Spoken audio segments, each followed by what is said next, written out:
Good morning, everyone. Today is the 30th of August, and tomorrow is the last day of August. And we've almost made it into fall through this hot summer. Today, Mark is ready for the 24th chapter of Acts, and I can really relate a lot to what Paul is going through here. He's being attacked from all sides because of his faith, and he's got all these people coming against him. He's now in prison and in bonds, and he's going through all of this stuff, and he doesn't seem to get any respite from it. If any of you know anything about the case that I had against the federal case against the state of Missouri, you know that it went on for 5 years. That's a long time, and there was a lot of controversy because of that case. And I told my wife, is this ever going to end? And finally it ended. Well, in contradistinction to me and the Apostle Paul, it finally ended for him by death. They ended killing him. So the thought went through my mind a while ago, maybe that's the way it's going to end for me too. Maybe it'll end up by him killing me. But anyway, Mark's going to read this morning, and I posted the interview that Walt Stickle did with me, the second interview. It's a part 2. Back in 2016, Walt Stickle interviewed me on his program, Hour of Discernment.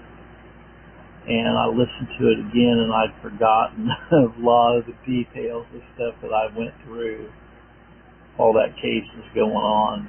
Anyway, Mark is going to read from the authorized King James Version of the Bible from Acts 24 this morning.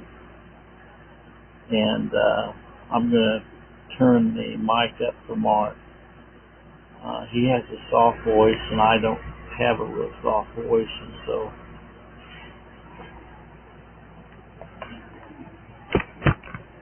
And after 5 days, Ananias the high priest ascended with the elders and with a certain orator named Tertullus to inform the governor against Paul. When he was called forward, Tertullus began to accuse him, saying, Seeing that by thee we enjoy great quietness, and that very worthy deeds are done in this nation by this providence, we accept it always in all places, most honorable Felix, with all thankfulness.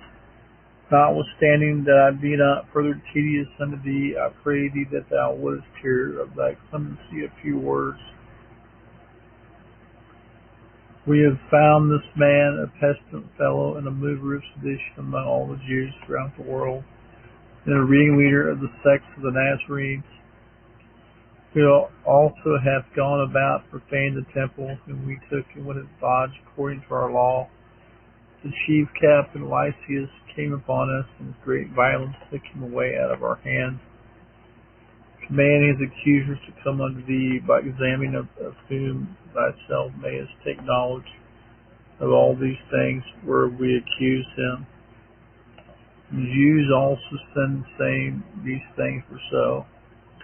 Then Paul, after that the governor had beckoned unto him to speak, answered, Forasmuch as I know that thou hast been of many years a judge in this nation, I do the Lord cheerfully answer for myself, because that thou mayest understand that there are but 12 days since I went to Jerusalem for worship, neither found me in the temple disputing with any man, neither raising up the people, neither in the synagogues nor in the city, neither can they prove the things whereof they now accuse me.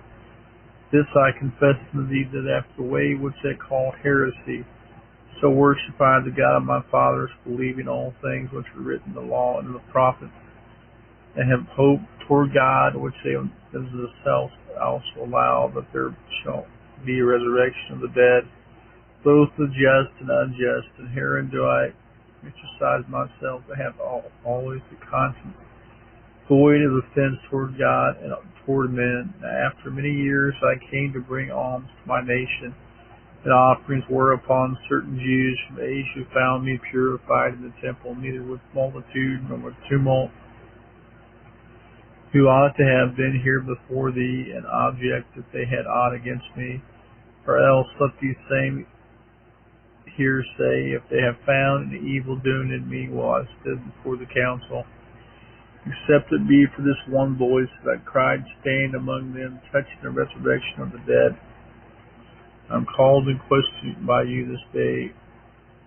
And when Felix heard these things, having more perfect knowledge of that way, he deferred them and said, why Lysias the chief captain shall come down, I will know the uttermost of your matter. And he commanded the centurion to keep Paul and to let him have liberty, and that he should forbid none of his acquaintance to minister or come unto him.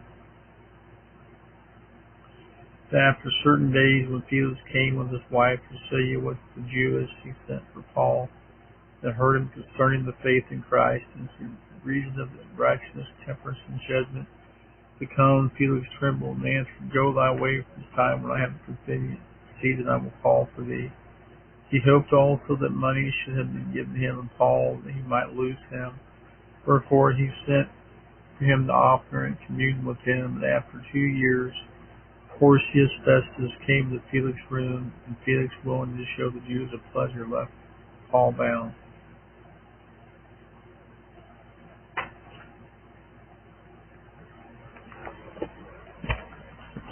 Thank you, Mark. I hope you all have a good day today. And in reality, apart from the return of Christ, none of us are getting out of this alive. God bless.